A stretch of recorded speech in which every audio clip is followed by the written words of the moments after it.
Welcome, my friends, to the Sage of Quay Radio Hour, your home for free and critical thinking, and I'm your host, Mike Williams. Tonight, my very special guest is Jeran Campanella. Jeran is a critical thinker and leading voice who is questioning the heliocentric or globe Earth model by simply asking the question, is the Earth flat? Jeran's popular YouTube channel, Jeranism, combines his unique style of humor and logic to ask his audience to use their gift of intellect and reason to question what they've been told about the world by the scientific community and the likes of NASA. Our discussion was wide-ranging as Jeran takes us through his own personal journey as he had to discard much of what he believed to be true as he ventured into the highly charged area of flat Earth research. We also spend time talking about the undercurrent of nastiness by shills, trolls, deniers, and those that simply refuse to open their minds to the possibility of a different paradigm. As with other discussions we have had on the flat Earth theory, I strongly urge everyone to listen with an open and critical mind. I believe you'll find the topic extremely interesting and not as bizarre as you might think. And to kick things off, I asked Jeran about his journey in life, and here is what he had to say. So, Jeran, can you tell us a little bit about your journey in life? How did you come to investigate and do the research on flat Earth? Well, basically, it was about 5 years ago that I had gotten married. My wife was from a family of Christians, Bible-believing Christians, and I was from a family of Catholics, raised Catholic, went to a Jesuit-run Catholic high school. And when we got married, we wanted to have a wedding that was in the middle. Neither one of us were practicing in our faith, so didn't even know where our faith was. And so we just decided to have a secular, we actually decided to have it in a barn, and it's like a party barn. And had one of my friends go up and get a license to marry us. And the night before our wedding at the rehearsal dinner, her brother-in-law, who is my wife's brother-in-law, who's actually a pastor at a big church up in Montana, came to us and said, well, who's marrying you guys tomorrow? And we said, oh, actually, we're just having one of my friends go up and get it. And he says, well, you know, if a pastor doesn't marry you, your marriage isn't seen in the eyes of God. And it was just like, you know, kind of the icing on the cake. Like, well, this is exactly what you just told my wife that the day before our wedding. Thanks a lot, pal. Yeah. So we just told him, take a hike. And I mean, for about the first year or so, or 6 months after, we just kind of had not talked about it. And then we kind of came together and said, if we do have kids, what do we want to do? What do you feel? What do I feel? And when we first got into it, she kind of said, well, I think the Bible is, you know, probably God's word and this. And I said, well, I don't think so. And so we kind of almost went at each other for about 3 months, going back and forth, until we both came to the conclusion that as far as we're concerned, I know a lot of people don't feel the same way, but that the Bible's written by men, and that it's been changed and altered. And we're not saying that there's not, I think there's great things in it. I have one right here sitting next to me. But at the same time, I don't live my life by it or think that I need a savior. We have different beliefs on that. So as we started to kind of dig in even deeper, really deep into the you know, the history of both the faiths, and we kind of started to see a bigger deception. And as I started to dig into that, I started to have a problem with, well, first we kind of became atheists. After a year of studying, basically said this whole thing is garbage. I think I'm an atheist. You know, I don't think there is a God. And so we became atheists, and I wanted to kind of go into debate forums and talk to some of these Christians. Well, when I got there, I kind of noticed a trend of atheists that were just basically using the guise of science to think that they were winning these debates. They were just saying evolution, and when the person said, well, evolution makes no sense for X, Y, and Z, then they would say, oh, you're an idiot. You're so stupid. I can't believe, oh, what are you? You're ancient. And, it bothered me because I said, I'm not going to go into these debates if I don't understand it. So I went looking at that stuff and basically just started coming to the conclusion that I had a problem with a lot of the science facts that people would just throw at you and say, that's the way it is. And then when we started really looking into science and you see what the scientific method is, I said, now I'm just really confused. I said, how is the scientific method all about testing and retesting and never being satisfied in your answer, never being satisfied with the result? You should always retest it or try to disprove it. So this doesn't seem like at all what they're doing. Science is the complete opposite of that. They have their dogmas. They have their, this is set, this is the way it is. So from that, started getting real deep into it to where I started to hate science, and I actually switched to telling people, like, I like Christians more than I like anybody who's an atheist, because at least the Christians have an idea what they believe and they know where they're getting it from. And I felt like these atheists were just, I could not get through to them or understand where they were coming from with their beliefs. It sounded like to me they just accepted what men told them. Right. And I said, guys, what is different? You believe what's in a book that men told you that's written long ago. What is different between that and Christianity? It's the same thing. Well, we don't believe in magical things, and you don't think evolution's magical? The more I looked into it and they describe it, they'll say, well, it happens over long periods of time. I said, I understand that. I said, does it happen like when you give birth to a new species? They said, no, you don't understand it. It's a long period of time. I said, okay, so when you're during that being's life, during that animal's life, then it evolves? Nope, you don't understand. I said, no. It's not me that doesn't understand. It's you. If it doesn't happen at birth and it doesn't happen in a lifetime, that's the equivalent of something not happening. So, and they just won't get it. They just will keep coming back at me and saying, I'm an idiot. I don't understand what they're saying. I don't understand. I need to go read a book. I need to read this. I need to read that. So I never thought we'd get to this point where I am now, because at that time I just got fed up with science and kind of realized more of the truth. I think things started to come to me, and just really the whole deception that's been going on for, I think, 400 or 500 years. And when I started to go back and look at really the underlying reason why all these guys believe this, I just saw it as a religion. And when you look at like peer review for science, I think is a joke. And people talk about it like, well, where's your peer-reviewed paper? Where's your degree? And I say, thank God I don't have a degree. And I would be just like you, I believe what you believe.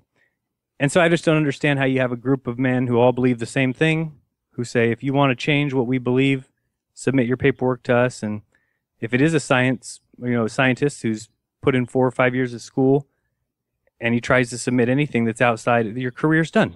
Yeah. And you don't get any funding. And that's what that's all about. So it's just, they get to keep their cush little jobs and they tell their little stories.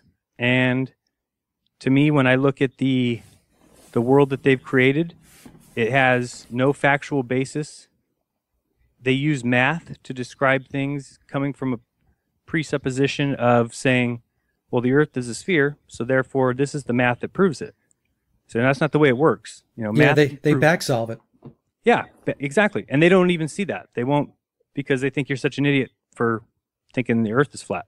So I actually had a guy about 3 months ago I met through Tumblr back and forth. We're talking about a bunch of different things, and he just had asked me, or 3 months ago, said something like, did you really think the earth's flat? I said, yeah, I'm starting to think that. He said, I can't talk to you anymore. Can't talk to him. So we stopped talking. Well, just yesterday, he wrote me a message, and he said, it was an email, and he said, I've been really thinking on this for a long time, and I'm ready to accept the 2D world. Da, da, da. I wrote him back and said, I never said it was 2D. What are you talking about? I said 2 dimensions, like a piece of paper? So I'm not saying that. Yeah. That's not what I mean by flat earth. But it's kind of scary, because I almost don't like to talk to people about it, because if somebody really opens their mind as a human being and contemplates everything that people have been saying, Mark and Eric, and it's hard to come back from that. You basically need to close your eyes and just say, nope, it is what they say, or you're going to be pretty sad, because it's everything that there is that we know as human beings is going to break down if what we think is true is true. So it's hard to debate anybody on it, because the person that believes in the globe, of course, you and I both know this, that they're so indoctrinated that it's an emotional response that they have. It's not Absolutely. a logical, rational response. It's very emotional. In fact, I have a situation where, because I have been looking into it, that I have somebody that is, close to me, that essentially we parted ways because they just could not believe that I was even entertaining the flat earth theory. Yeah, it's amazing to me that, and these are people that claim to be critical thinkers and free thinkers. They're in the alternative movement and whatnot, but they just can't get their heads wrapped around this, and they don't even want to be going down the path at all. No, because it basically can shatter everything that you are. I mean, luckily for my wife and I, that happened first. Yeah. As far as our faith going down and then becoming atheists, then saying, well, now we're not even atheists. Now, we believe in a creator, we believe in a purpose. And so luckily everything for us was, and the reason that we said we want to go back to the beginning, once we just realized everything we'd been told was lies, looking into 9/11, seeing the lies there, and then going through everything and just finding out about World War I, World War II, Gulf of Tonkin. I mean, everything that we found out, I just got to the point, I said, you know what, let's just go back to square one, pretend like we're learning kindergarten, and just demand evidence for everything. Do not allow, I tell everybody on my channel, don't trust men. Don't trust me. I say, I'm telling you these things so that you go out and investigate. Whatever you do, don't trust me, because then we're just doing the same thing that got us into this predicament, which is we all sat there in school and took everything that the teacher said and thought, not one of us ever thought, I wonder if they're telling us this with some sort of an agenda. Not that they would have the agenda, but we would never think that, well, they were taught the same way and that person had an agenda and that was taught by somebody else who had an agenda. So when we went back to the beginning and challenged everything, the first thing you challenge is, okay, let's look where we live. Where do we live? What's going on? What do we see when we walk outside? And from that, you just start to realize, well, why do we think that these stars are suns? To start with that. And you start looking into that and you find out, everybody from 1700 backwards would have just gone outside and seen the same things we see at night by just looking up in the sky. No way you could think anything other than the sun and the moon could be a sphere. The stars look like lights. They look like flickering lights. And if you look at a telescope, which people will say, go get a telescope. Well, telescopes, how are they made? They're made with convex lenses. What do convex lenses do? They make things look spherical. Go find a convex lens in your, liquor store and look in it and see how everything gets sphered out. So from that, it just became one thing after another when you said, wait a second. And we had a problem with NASA. I've always had a problem with that. I never really liked space, personal thing. I don't know. I just was never interested in it. I thought the rockets were too loud. They're annoying. I was just never interested in the takeoffs and that kind of stuff. It just wasn't interesting to me. But when we started really watching some of that footage and, Apollo, I was kind of always back and forth. I knew that smart science people said we went, and you're an idiot if you thought we didn't. And I knew there was a lot of people that said, I don't think we went. I think even my dad was one that said, I'm not sure. Don't think so. And so when we started looking into that, it took me a day to realize there's no way. To me, there's just no way. And from then you start saying, wait a second. Now, if we didn't go to the moon, then we've never been very far from the Earth at all. And then from there, everything starts breaking down. And then you look at NASA and you say, is this just a black market? A theft organization? And you say that to somebody who loves science or somebody who's in. It's the saddest thing. I understand, because there's so many scientists out there. My mom's my stepdad, I guess you'd call him, works for Northrop Grumman. My stepbrother works for Lockheed Martin. So these are things I can't just come out and say to them. They would flip out. But at the same time, it doesn't prevent me from understanding that they're very compartmentalized. I know what my stepfather does. He builds engines for a submarine. It has nothing to do with meaning that he knows that we went to space. I was arguing with the guy one time about Apollo, and he said, are you calling my grandpa a liar? My grandpa helped build the Saturn V. I said, no, I'm not calling him a liar. And I said, but if I told you I took my Ford Focus from California to Hawaii, and I drove there, and then you denied that you said I didn't, and I told you, what are you calling my cousin a liar? He built the muffler on that Ford Focus. I said, that means nothing to me. Where's the evidence? And I love those guys. They'll say, well, we can see the flags up there. We can show me where. They show you that lunar reconnaissance site where there's a little pixel change, right? And then there's an arrow from NASA saying flag. Yeah. So you got that close, but you couldn't get closer. It just is sad. The issue I have, Jeran, is that, and I mentioned this with the interview with Eric, we have the Hubble telescope out there, and it's taking pictures of everything. It's supposedly trillions of light years away. It's taking pictures of nebula and various suns and planets and everything else. And then we have these deep space probes that are going out, taking these beautiful pictures of Saturn and Jupiter and the moons of Neptune and Neptune itself. And yet we can't get one clear picture of the moon, and we cannot get a real picture of the Earth. It's unbelievable. It is unbelievable. And I think a lot of people, they have to start to get their heads wrapped around the fact that that is the reality of the situation. And the way I look at it is there was really no proof of a globe Earth until 1969. Right. Totally. Right? Yeah. I mean, before that, it was up for debate. It was up for debate. Exactly right. Yeah, I don't know why I understand why they love NASA so much, but I don't understand at this point in our human history how there's any organization that you don't require proof from and just accept they're science. It's like they're not even a science, they're a government-run organization. And what government-run organization do we know that's honest? It's been 100% honest, at least. You know, I always give somebody the benefit of the doubt until they've done something to me that I feel I need to then go and check up on what they did. But like you said, if I was a science organization and somebody accused me of not going to the moon, I'd prove it. Right. In a quick heartbeat. I would not just allow people to trash my name like NASA has. I mean, there's people from day one that didn't believe we went. And they'd have never cared. Obviously, now we've got a rover on Mars. I mean, come on. And you wouldn't send that rover to the moon first to drive them around and show us where they landed, swing around, take a 360-degree picture of the Earth, and let it sit there and watch the Earth as it spins. It's ridiculous that they've never proven anything, and they just stick to the worst science, and they don't even talk. When have you ever heard NASA even address an issue that people have with them? They don't care because they just keep getting the money and keep putting out like you said, they've got Hubble out there, and I know how hard it is. It's hard for me to talk about it because I know what somebody who loves space and loves science, I know how hard it is. But all I ask them is then, before you just say, I'm an idiot, ask them for proof. It's our tax money. Why can't we say, can you go to the moon?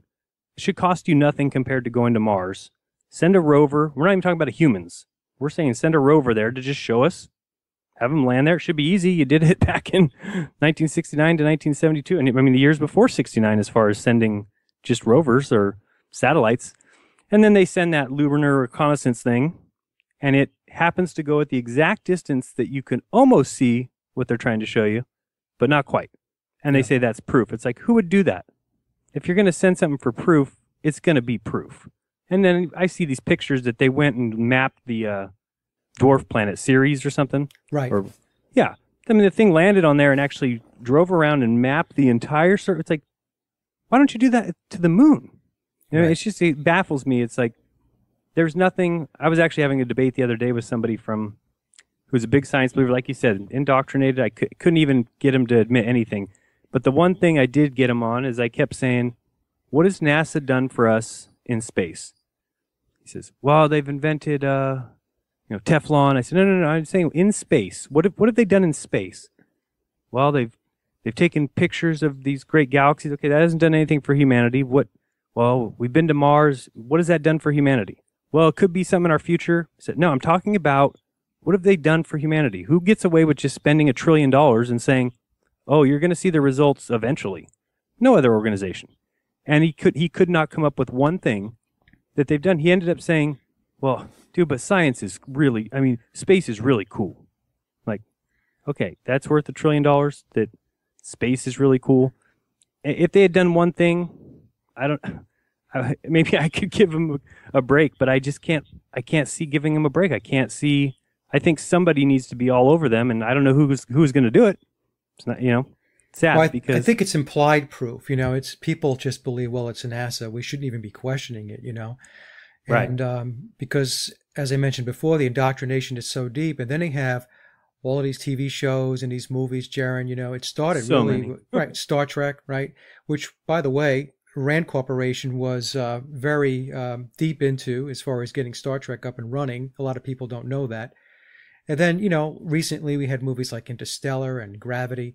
And so, people watch this stuff. And as I mentioned again, when I was talking to Eric, they didn't need to do any more Apollo missions. That ended in 1972 because after 1972, number one, they probably figured they were going to get caught sooner or later for fudging this stuff.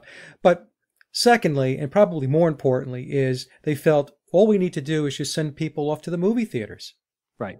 That's all we need to do. It'll serve the exact same purpose, and it'll be even better because we can leave it to the movie theaters and the production companies to create this magnificent image and story and so on, and people will just buy into it. I can't picture that. I can't picture them thinking they would ever get this far. There's no way you could predict, and I don't mean to be rude to anybody, I don't think you could predict the stupidity of humans to this extent. They must have thought they would be caught at some point way before. I don't know, but maybe not. But I mean, it's 2015, and I mean, you've got these cameras that zoom in like crazy. You've got these video cameras that are unbelievable with HD, and you're telling me we can't just send a satellite out and put a video on Earth? 20. Yeah. I mean, that should cost nothing. I mean, what's it going to cost? $5 million? I mean, that's nothing for them. That's nothing. It's an afternoon spending. And what it would do for humanity to at least, I mean, if they could just prove it, think of everything. All of us that are talking flat Earth have to shut up. Everyone who's talking about NASA and saying that it's not real, all of us would have to shut up in a second, and they don't do it. So what does that tell people? What else could it mean if your girlfriend or boyfriend says they didn't cheat on you and you think they did, and then they show you a picture saying, well, this is where I was that night, and it's a little tiny pixel of them. I mean, you're going to say, that's your proof? I mean, You're not going to take that as proof. You're going to say, no, I need to see something better than that. But because there's science, people see that little pixel and say, see, there it is. And that stupid show Mythbusters that, I mean, what a joke that was. That they sold out. They sold out. Oh, bad. Big time. And then I hate I was watching this interview with them, and they were showing when Buzz Aldrin hit that Bart Seibel. And I'm not one that says that he should have been in their faces like that. I don't think that was right either. But he asked him about it, and one of those Mythbusters guys says, oh, Buzz Aldrin's my hero for doing that. It's like, that's who your heroes are? People who punch people in the face? It's like, fantastic. You're a winner. But, and I don't even know how Buzz Aldrin does it. I can't. I mean, and look what happened to those two guys after. I mean, how do you just become, you're the first man to ever walk on the moon, national hero, and you become a recluse, like Armstrong. And Buzz Aldrin, did you read his book? I did not read his book. So his book, The Magnificent Desolation, he admits in there that his mom committed suicide a year before he went to the moon. And that's something that people didn't know back then at the time, because he admits in the book that the family went to the doctor and told them to lie about her cause of death. So it's like, why would you admit that? If people think you lied about going to the moon, now you're saying, we went to the doctor and lied about. It's like, I'm just saying, people are either honest people or they're willing to just lie when they need to. And that doesn't seem very honest to me. On the other hand, it kind of scares me that, did something happen to her? Like NASA did something? I mean, I don't know. Who knows? When they talk about Grissom, the theory is that because he was way too vocal about what NASA was not. Right. The other thing, too, is that NASA deleted and or lost all of the Apollo evidence, facts. Pictures, unbelievable, huh? Right? And if you're listening to this podcast, folks, they did that. And you can go Google it for yourself. The original material is no longer with us. The greatest achievement of mankind. Yeah, and the sad thing was, it's not like they admitted it when they realized it. Somebody did one of those Freedom of Information Act requests, and they wanted the footage and the telemetry data and the medical data, and NASA came back and said they lost it. It was 700 boxes and a total of like 13,000 reels, the Saturn V blueprints, the LEM, the lander blueprints. I mean, the fact that we can just say that and anybody can just say, it happens. I mean, you don't lose 700 boxes unless you lose them on purpose. You just don't. It doesn't happen. They say, we recorded over them like it was nothing. And they say, it was because of our budget cuts. Right. They said they had to save money. They had to save money, so they had to, I mean, come on. It's just really, really sad. And again, you can forgive anybody a mistake. I'm not one to, I make mistakes every day. But I also don't tell people you have to believe everything I say. I'm saying the absolute truth because I know I make mistakes. But these guys are going around like, oh, you don't believe us? We went to the moon, but we did lose that.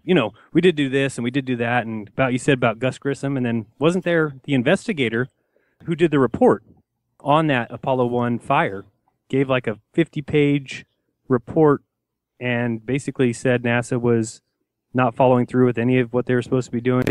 And there was another thing. There was a elderly lady. I guess her husband had known Neil Armstrong, and he had given him a small moon rock. It's actually like moon dust.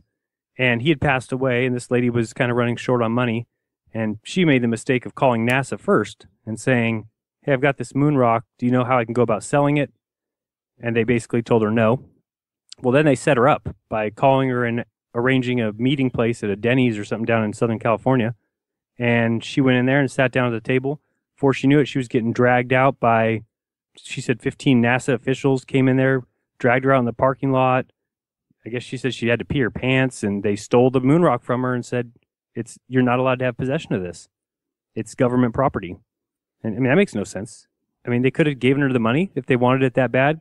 Go pay her for it rather than drag her out and steal it from us. It's theft. You can't just steal from people.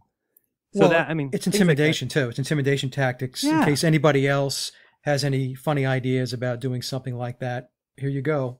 Yeah, it's really, it just scares me because that's not a scientific organization to me when they're coming in like a SWAT team and how's that science? So yeah. And then once you realize that NASA may not be all they're cracked up to be, and when you start really looking into them and seeing who are they started by, Werner von Braun, and where did he come from? And these guys weren't the best of people, and I don't think they had people's best interest at heart, any of them. And then if you look at their patches, NASA's patches, go back and look at every one of them. They all have occult symbolism. That's right. Yeah, it's just, and then you start seeing that, and you're like, what are you guys doing? And then you look at the dates and the times that they launch these rockets, and they're all numerology, and yeah, it just gets really, really sad. No, it goes back to Jack Parsons, and yeah, that's right? Scary. Yep. Yeah, it's all occult, and again, people don't know this. Now, Jeran, let me ask you this question.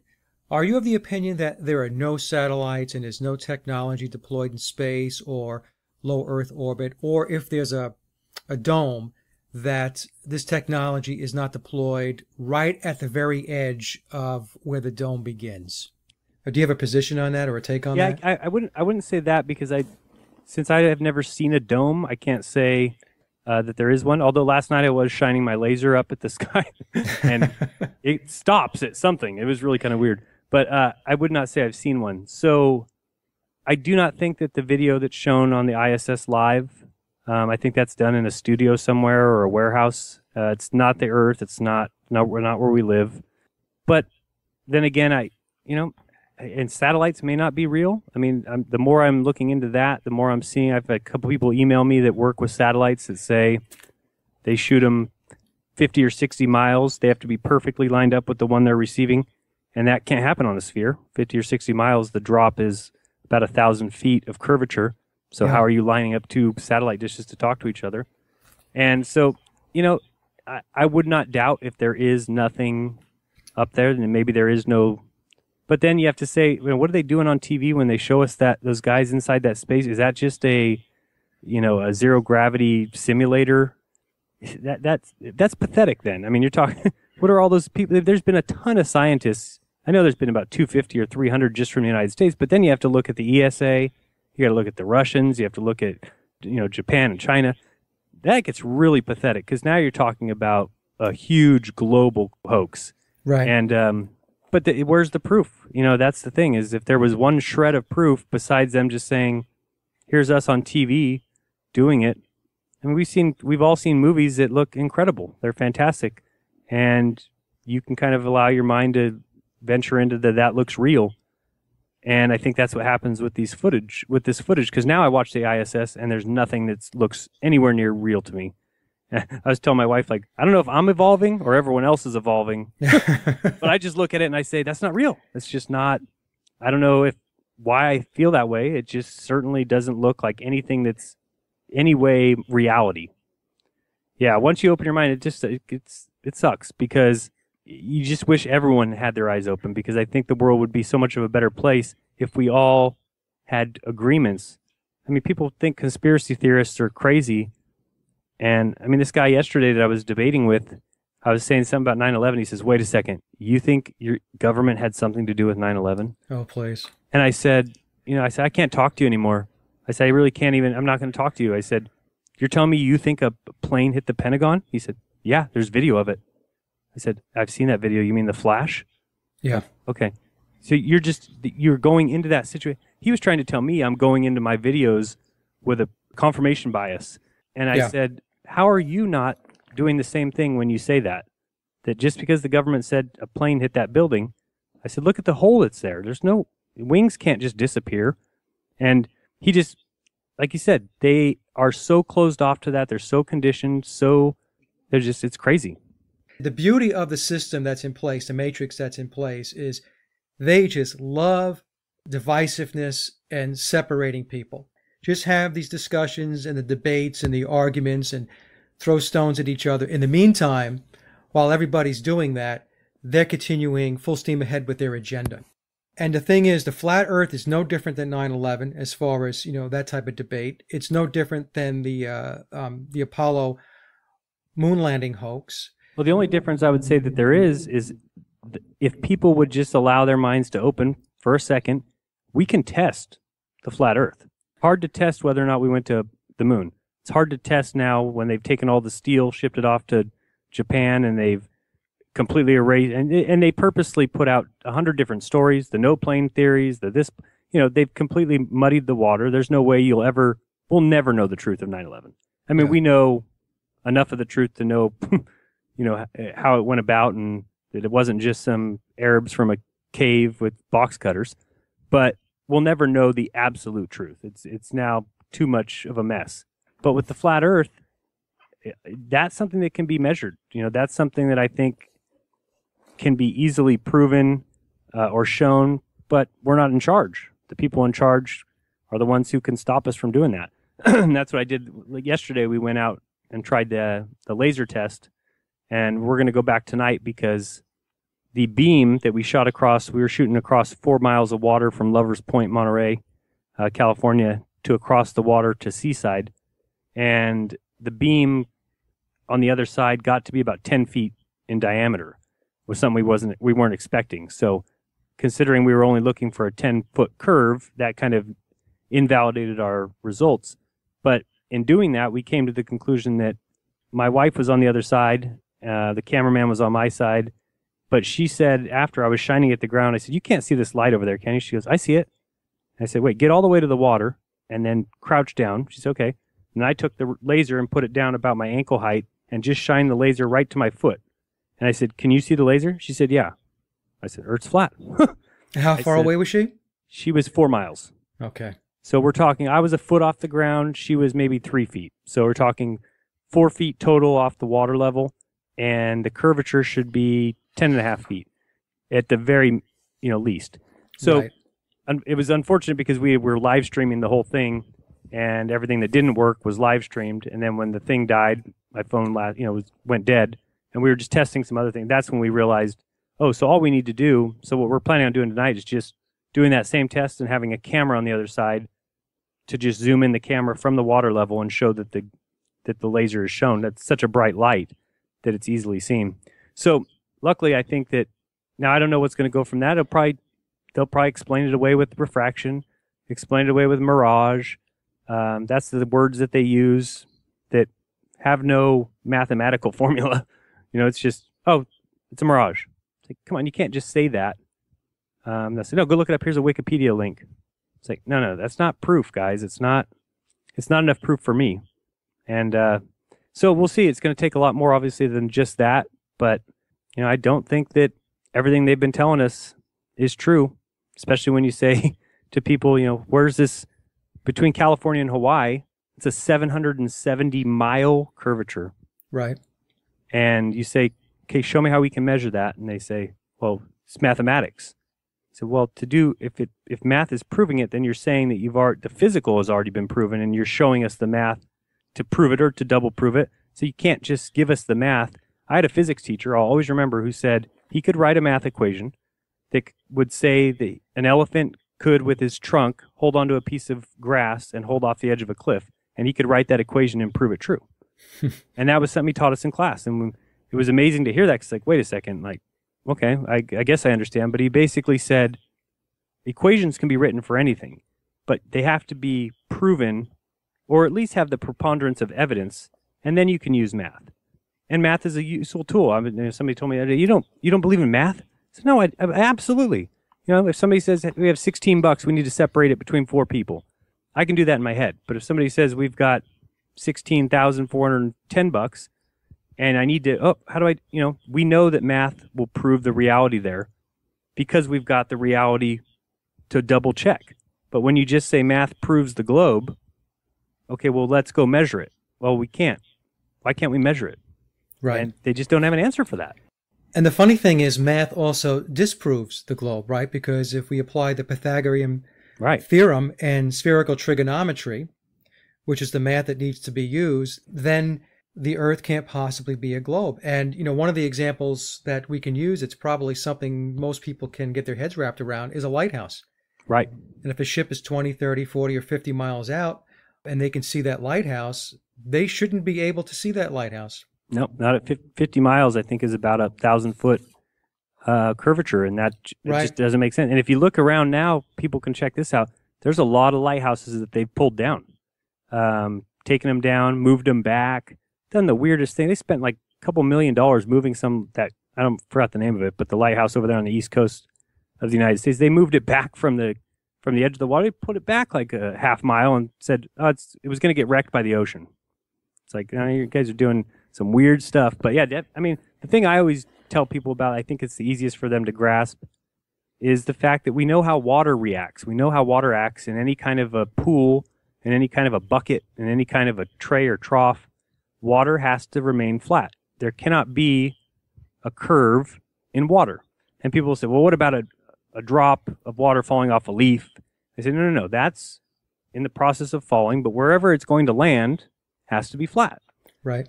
And just the idea that they believe that this huge ocean, think of the Pacific Ocean, this huge ocean of water has this huge hump in it, and the water just stays like that, and that's probably one of the easiest things. The other thing I hear from everybody is, well, what about the southern stars? What about the southern stars? It was funny last night, the cameraman we actually hired a cameraman. He's not a believer in this, but he was kind of getting into it when we're talking about these things, and he was kind of starting to see some of what we're saying. He's like, yeah, I guess I never thought about that. He says, but, they'll never get rid of the southern stars and the northern stars difference. And I said, pointed him right out there. They said, okay, look out that way. I said, we're looking north, right? I said, see how these stars rotate counterclockwise? He said, yeah. I said, we know that in the south that they rotate the other way, right? And he said, yeah. I said, turn around. We both turned around and looked south. And I said, now which way do they rotate? Right. He said, oh. He's like, well, that can't be it. I said, that's it. So that's what they're able to do, is they completely mess up your mind and make you think things are happening that you just need to come to grips with reality and say, don't think of the things they taught you, because there's a reason they taught you that way. But he kept turning around and saying, that can't be it. That can't be it. You're doing something wrong. I said, no, that is it. It's just as simple as if you're looking north, they go one way, and if you turn around, they go the other way.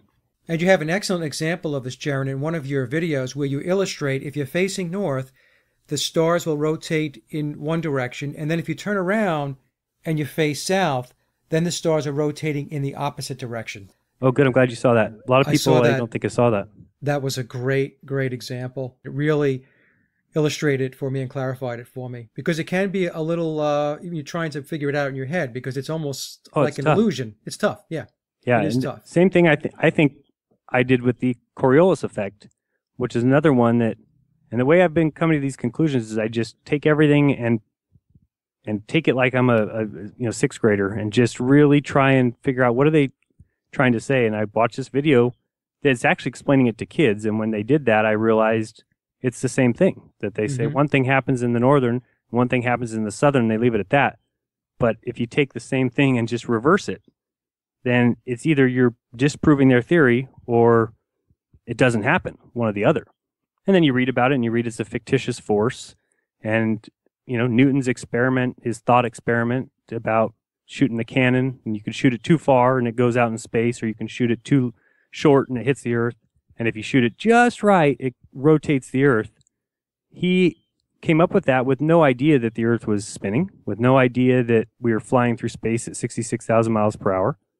So, of course, when they need to change that, that's why they add all these little things. It's like progression. Copernicus came up with the sun being at the center and us rotating the sun. But how far is the sun then? Well, he said it was 3 million miles. And where would be the proof for that? They didn't even have telescopes. Right. So these things were all thoughts. They were just ideas. And somebody liked them so much that they said, we're going to keep this no matter what. And so as somebody said, wait a second, now this doesn't make sense, they handed that notebook to an extremely smart mathematician and said, make this work. Right. And by the way, now the sun is 93 million miles away. Right. Yeah. And it went from 3 to 12. 12 was the next one after 3. Right. And they just have to keep changing it. And that's the thing about the stars.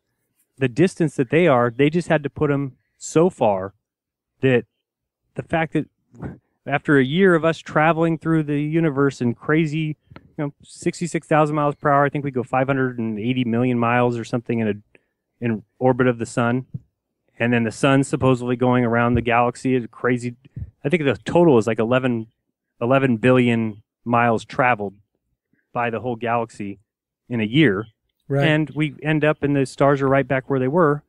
And that's crazy. I mean, it's just, I think, you'd said something about trillions and trillions of miles.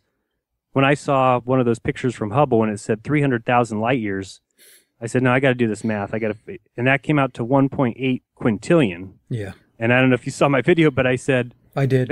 Yeah. I said, put $10 in a hat every second of every day of every year. How long do you think it'll take you to get to 1.8 quintillion? Everybody guesses. The cameraman yesterday guessed 500 years.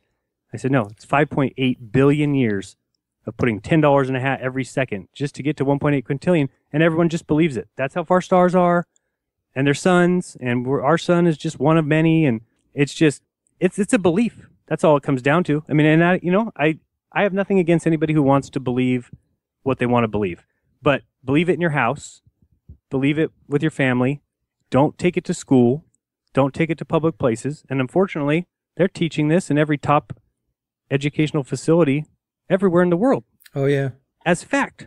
Yep. I mean, if that's not dumbing down the world, what is? It's like really sad. Well, and just to give some numbers out to the audience, Jeran, just in case some folks are just getting on board. The Earth is supposedly spinning at 1,000 miles an hour at the equator. It's orbiting the sun at, you had said 66,000 miles an hour. Right. The solar system is rocketing around the Milky Way at 500,000 miles an hour. Right. And the Milky Way is supposed to be hurtling through the universe at somewhere near the speed of light.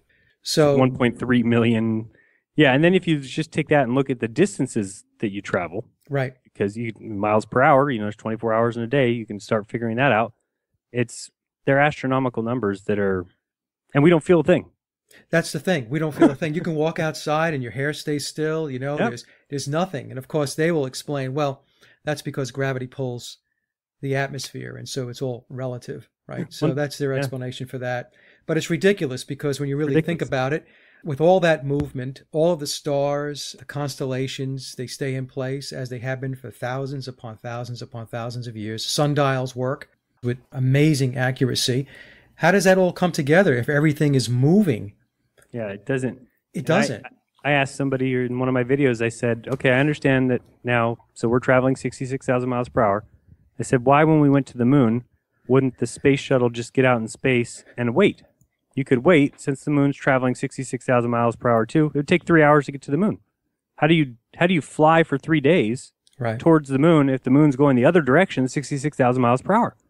And then they can't really explain it because I said, are you saying the atmosphere of space is like the atmosphere of Earth? Because Earth's atmosphere is the presence of air, the presence of gases, but you tell me space is the absence of all those things.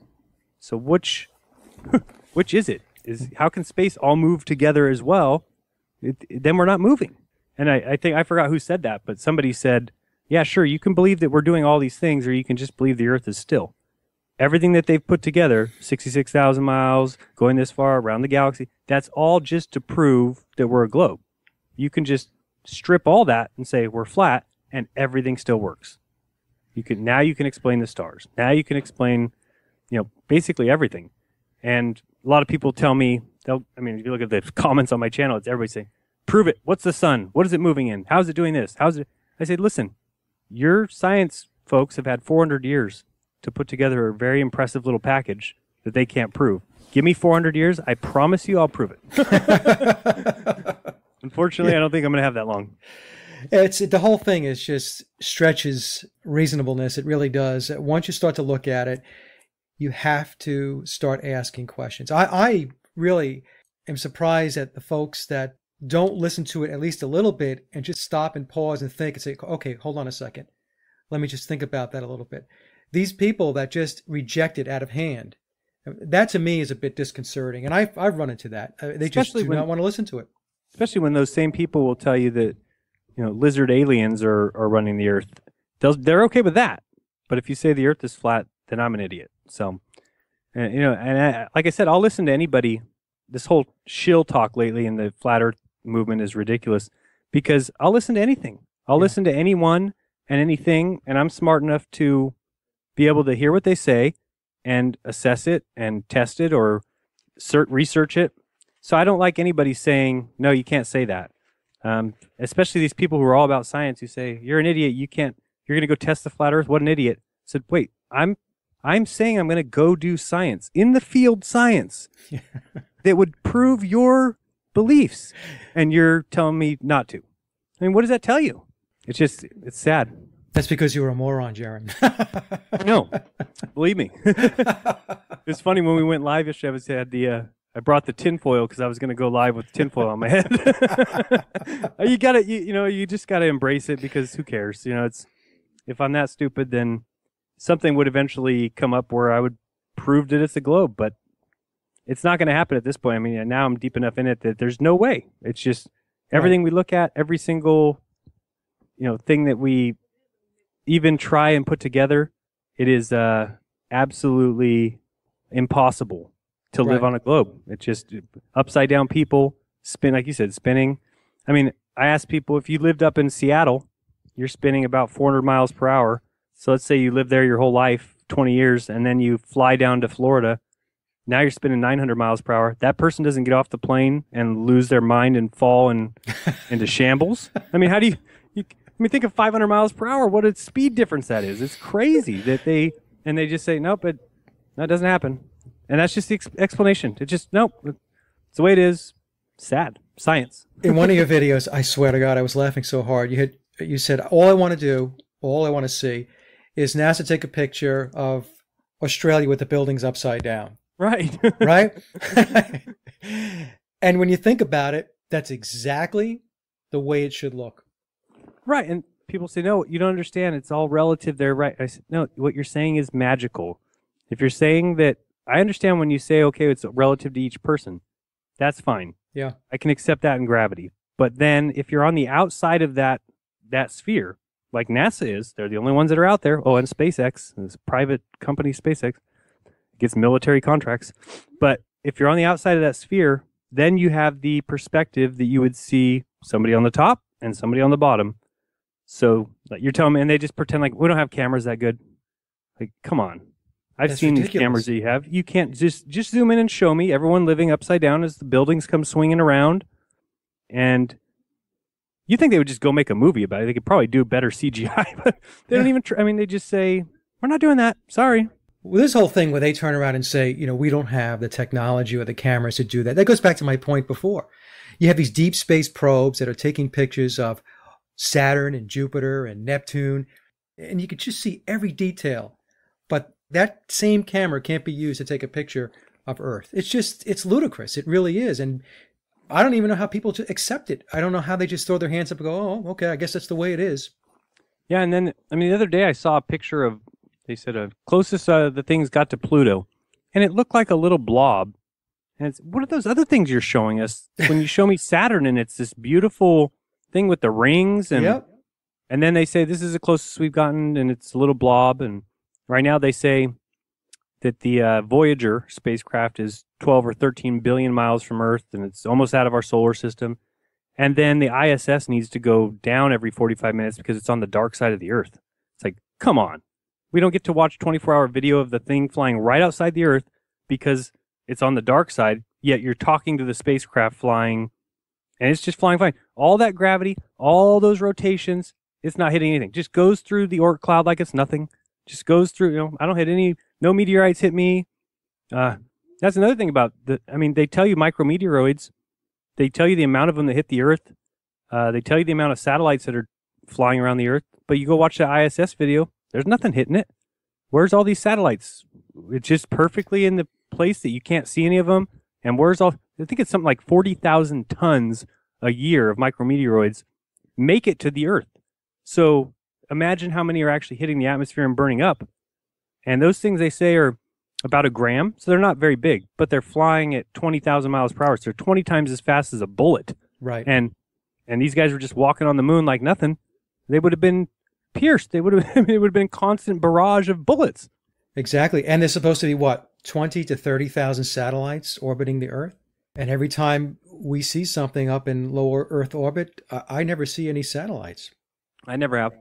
I never have either. Now, if somebody can show us that, we're not trying to be funny here, but if somebody can show us, and it's not a CGI, I like the pictures they show of satellites that some other satellite took a picture of. I know. Isn't that funny? Yeah, that is kind of interesting. This guy was debating real quick. He just said that, you said you've seen the ISS? And I said, yeah, because, I have an app that tells me when it goes by. And one time we finally saw it, went outside, and the night was clear enough. And it's just a little plain-looking dot. It's about a star, but brighter, maybe twice as bright as a star. And it moved all the way across the sky, just like they said it would. So he asked me if I saw it, and I said, yeah. So at the end of our debate, he's like, well, at least we got to the conclusion that you now believe in the ISS. I said, well, what do you mean? He said, well, you've seen it with your own eyes. You believe it, right? And I said, well, what are you talking? I told you I saw the dot go across the sky. You think that means I believe now in the video on the computer about the 20? He's like, well, yeah, you saw it and you're denying it. I said, how do you put those two things together? Yeah. I'm saying, yes, there's a light that goes across the sky. It doesn't mean anything to me. Yeah, it could be anything. It's something is traversing the sky. So what? Could be a light, could be a plane. I don't have any doubt that those pictures that are taken of the Earth I'm talking about the nice ones, satellite pictures. Yeah. That's probably just taken by a high altitude plane. Maybe 80,000 feet or 50,000 feet. I don't doubt that they have that. If we're flying commercial jets at 50,000 or 40,000, I'm sure they can double that. But doesn't mean that they're in space. Doesn't mean that they're floating in zero gravity. Doesn't mean the Earth's the ball. Yeah, no, that's exactly right. And all we're saying is just come forth with the hard evidence. And hard evidence is not, NASA says so. That's not evidence. That's not fact. And so that's all we're asking for. It's just to bring that forward. Now, Jeran, let me ask you this question here. We talked a little bit about this before we got the show started. Now, your videos are really well made. There's a lot of humor in them, and they are very point blank, especially with regard to NASA and the ISS and so on. And I know that your YouTube subscriber base has grown significantly. But let's talk a little bit about maybe some of the detractors. What kind of problems or issues, or what are you seeing as far as folks that are pushing back, the shills, the trolls? What types of behavior are you seeing? Well, I'm one of the few, at least that I know of, channels that leaves the comments up. I know Mark and Eric Dubé, I don't think allow comments. And I was at the beginning, because I didn't know anything about making videos, so at the beginning I kind of left them up just on accident. But I started seeing everyone who was against me was just cursing and calling names, and people are idiots and they're dumb. And it was the same thing I was seeing in Facebook forums 3 years ago when I was trying to debate that just because they are on the side of science, they immediately get to slap on the intellectual badge and they're better than you. And so I wanted to leave those up because I thought it was good for other people to see. I might be wrong in that. Maybe it's people they'll come and see what I'm saying and then they see the comments and they agree with those people. There's a chance that's happening. And that's just a chance I'm willing to take, because if they see the good and they see the people they're saying, I've felt so in the dark my entire life, and now I feel like I'm starting to, it's completely freeing. It's the most freeing. I feel better now at 35 years old than I've ever felt, just because I don't feel like I'm locked into this. You have to believe this because we say so. There is no proof for it. Just deal with it, which is what I had to deal with in religion. I asked for proof of everything. I didn't get any proof. And then when atheism say, well, okay, show me proof of evolution. Even Richard Dawkins, biological, evolutionist, and there's a video of him online, 5-minute video of him explaining evolution. I've never heard anybody sound stupider in my life. We were a worm, and then we grew legs, and we walked out of the water, and we became amphibians. And I mean, it's just, that's great. That's a nice little story. Exactly. But, I mean, just give me some proof. So I'd say that the only thing is, I don't regret doing that. It is hard to take. Somebody already made videos about me. That was something I wasn't prepared for, I guess. Actually seeing your name in a title, Jeranism debunked, Jeran horseshit. And then he gets on and just starts ripping into me. I give people cancer.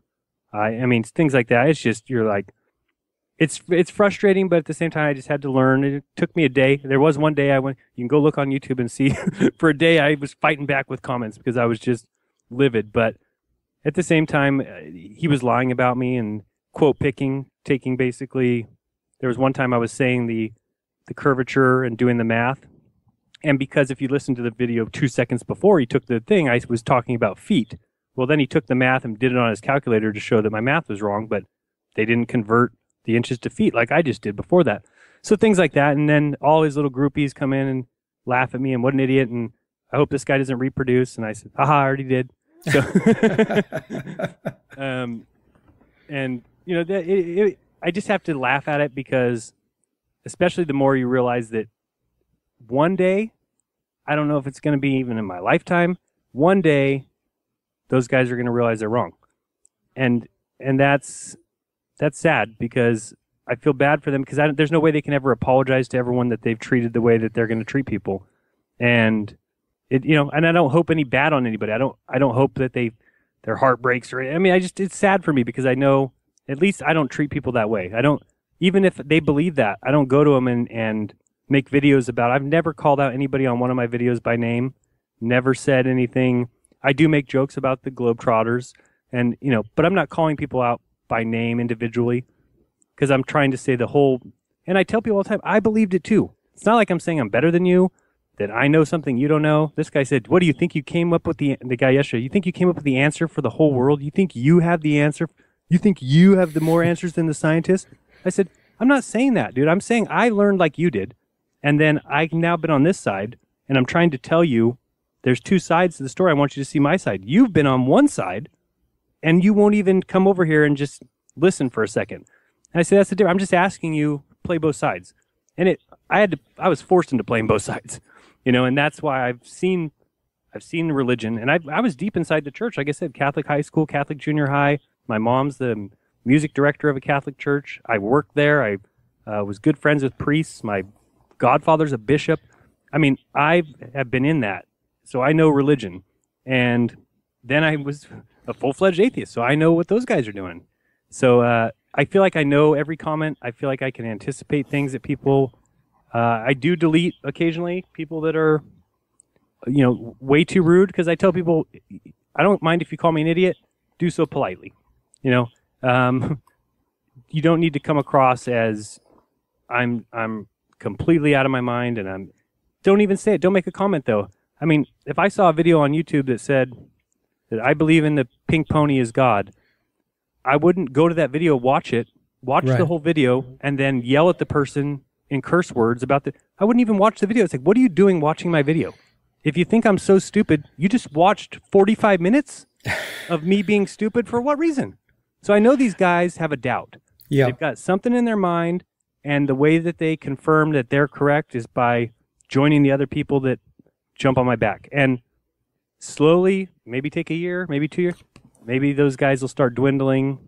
I think just in seeing the eyes opened in the last 4 months, by the time that we walked out of that experiment last night, the cameraman was standing at our car for an hour asking questions. Just, man, you've screwed up my life.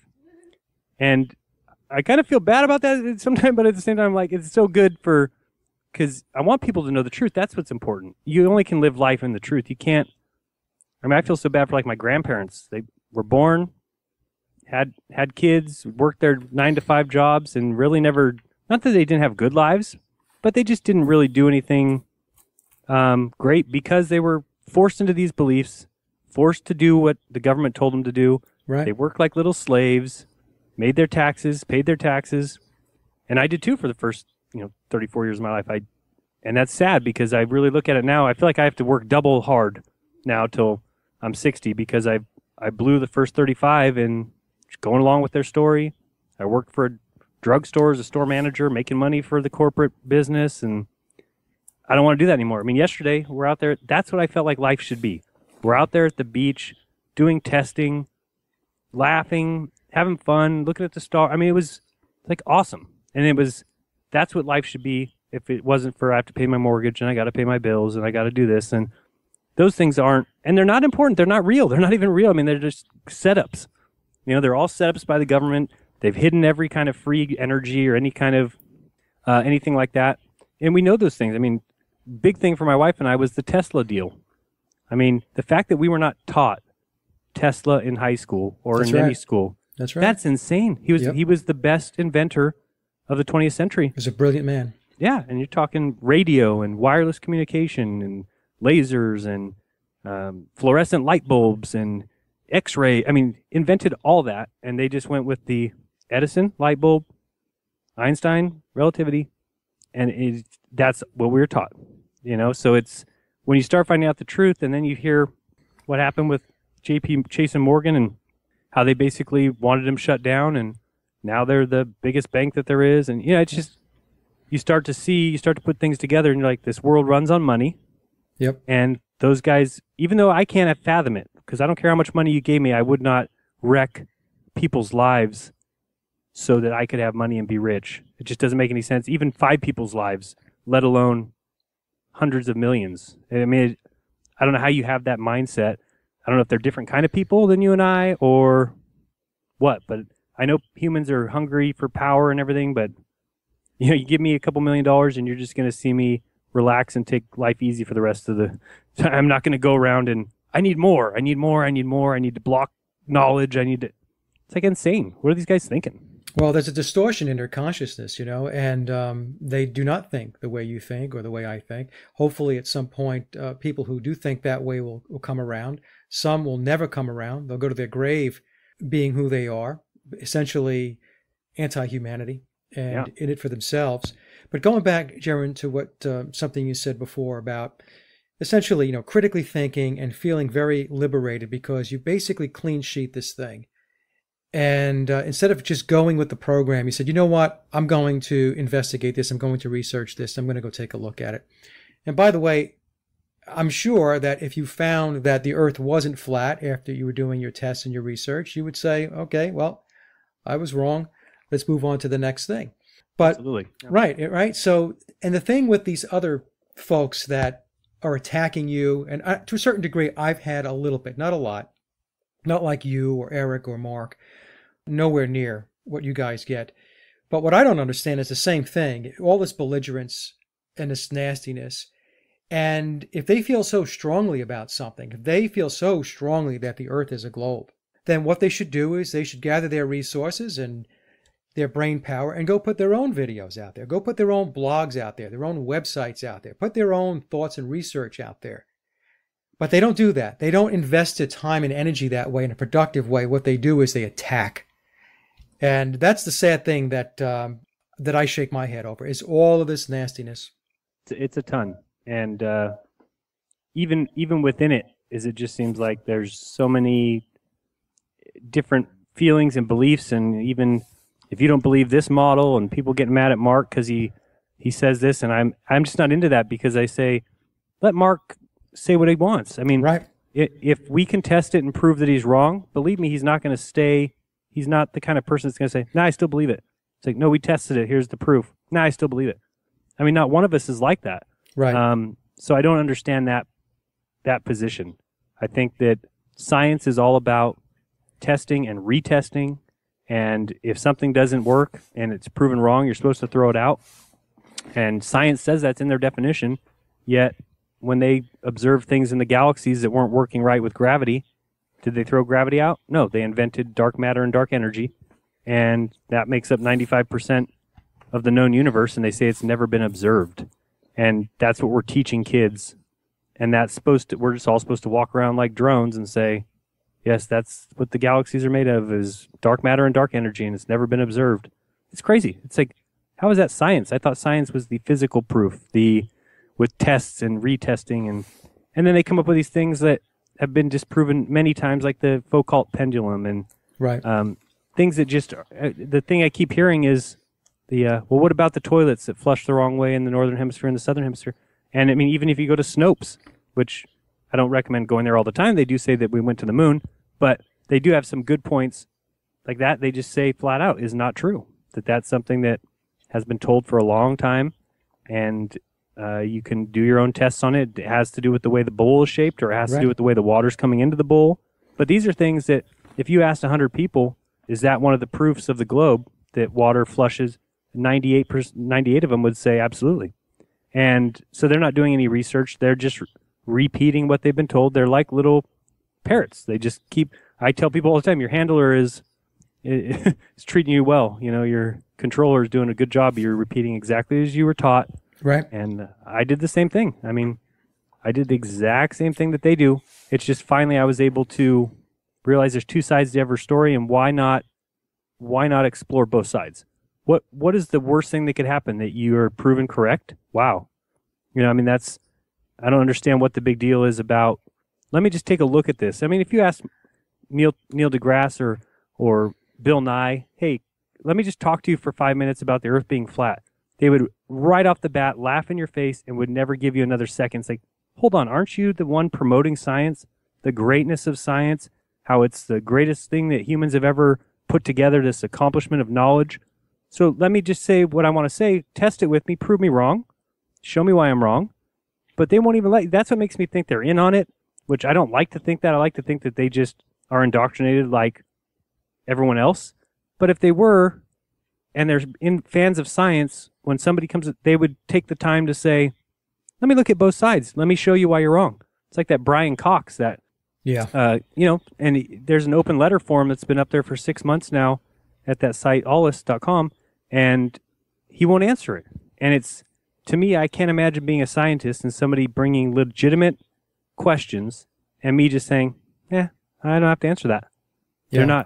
They're not on my side. It's like, another thing is that video I have on have you seen the video with some Christian radio host who calls Jack Horner?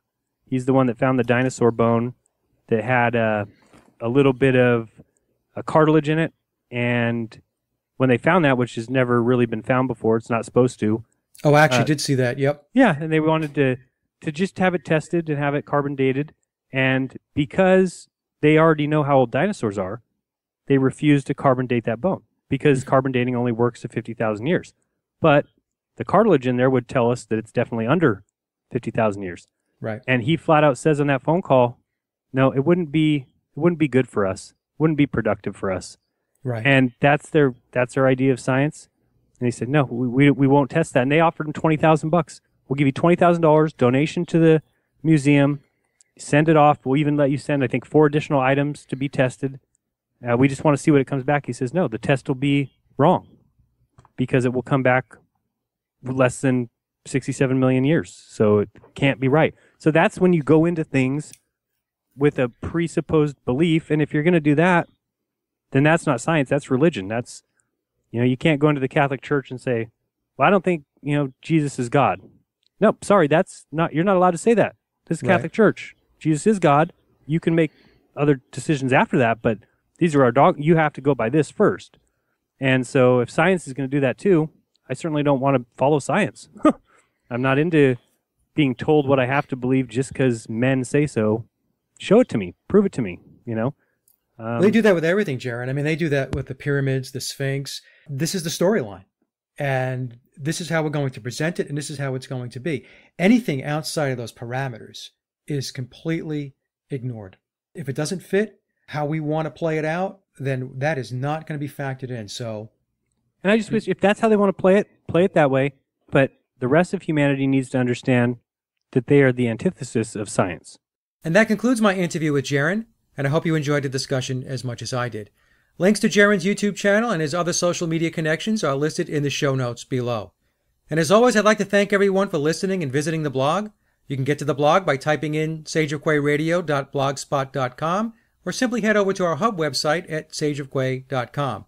Also, if you get a moment, please visit laboroflovemusic.com to listen to my album, Leaving Dystopia. And remember, live in truth and always serve creation. It's really that simple. See everyone next week. Be safe, enjoy, and God bless.